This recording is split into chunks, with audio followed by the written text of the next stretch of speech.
તો south Indian style ટમેટા ભાત બનાવવા માટે થઈને આપણે ગ્રેવી માટે ટમેટા, કાંદા, લસણ, આદુ, નાળિયેર અને અહીંયા મરચાંની ભૂકી, ધાણા જીરું, હળદર અને હિંગ લઈ લીધા છે. અને આ બાજુ વઘાર માટે થઈને આપણે કાંદો કાપી નાખ્યો, 2 ટમેટા કાપી નાખ્યા અને લીલા વટાણા પણ લઈ લીધા છે. તો સૌની પહેલાં આપણે આદુ, મરચાં, લસણ, નાળિયેર એ બધું નાખીને આવી ગ્રેવી બનાવી લેશું. એના પછી બધા મસાલા એમાં એડ કરી અને પાછું પીસી લેશું, એટલે કલર બી મસ્ત આવશે.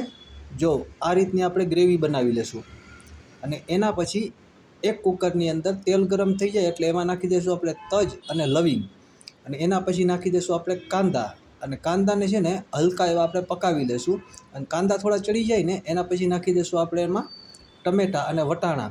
અને એના પછી નાખી દઈશું આપણે આપણી બનાવેલી ગ્રેવી.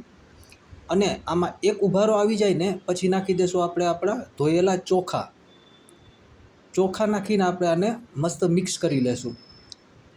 અને મિક્સ થઈ જાય ને પછી પાછો આપણે એને એક ઉભારો આવવા દેશું.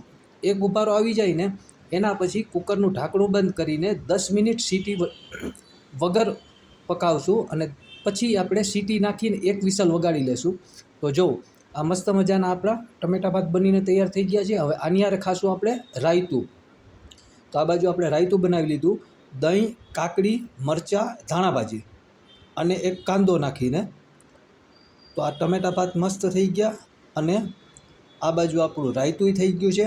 તો હાલો બધાય ટમેટા ભાત અને રાયતું ખાવા. રેસીપી કેવી લાગી કમેન્ટ કરજો.